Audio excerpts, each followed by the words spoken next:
فرعون مصر أيو كتلين جري قرني نبي موسى عليه السلام إله أيو كجاس جاسي قال أنا ربكم الأعلى أيو يري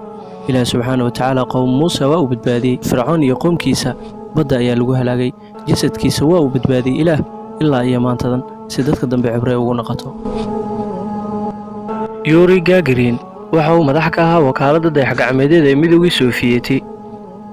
waxauna ahaa ninkii ugu horreeyay ee dayax-gacmeed ku taga hawada 12 Abriil sanadkii 1961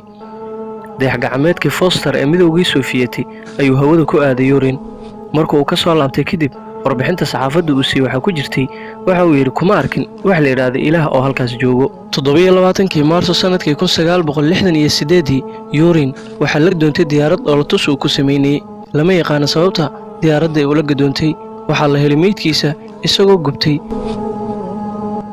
Tangerito Neves waxa uu ahaa musharax u taagnaa doorashadii madaxtinimada ee dalka Brazil waxa uu yiri haddii aad hesho 500 oo kun oo qofood oo ku codeyso ilaahay ma awoodo inuu ka soo horjeesto waa uu helay 500 laakiin kuma uu guuleysan waa uu dhintay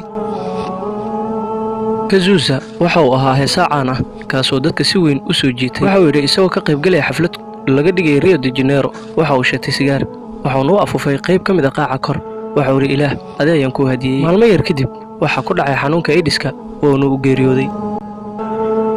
31 Maarso sanadkii 1912 Andrew Thomas waxa uu sameeyay markabkii la oran jiray Titanic maray saxaafaddu wareysteen uu ka sheekeynay xoogga doonta ay leedahay waxa uu yiri xitaa ilaah ma awoodo in uu doonto gediyo xoogga ilaa awgeed qisada markabka Titanic cid walba way ogtahay 14 Abriil sanadkii 1912 markabka Titanic waxa uu ka baxay Southampton isagoo ku sii jooday New York ee dalka Mareykanka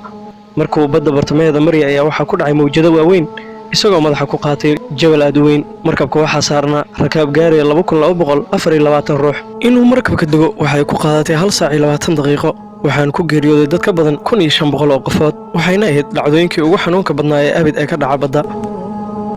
Oniscott waxa uu ahaa heesaa caan ah sanadkii 1979 isagoo ka heesay mid ka mid ah xafladaha ayaa waxa uu yiri ilaahu hay istaajin waxaan rabaa inaan xagga sare aado ilaah waxa uu u dhaqaajiyay dhanka naarta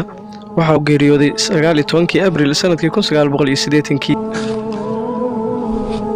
Christine Howard waxay ahayd saxafiyad Jamaican waxa ay tiri quraanka ilaah subxaanahu wa ta'ala uu soo dejiyay waxa uu yahay kitaabka ugu xun ee dunida John 2006 waa ay geeriyootay iyadoo uu ku gubtay gaariga ay ku dhex jirtay إن الله يمهل ولا يهمل اللهم لا تغضب علينا ولا تمتنا إلا وأنت راض عنا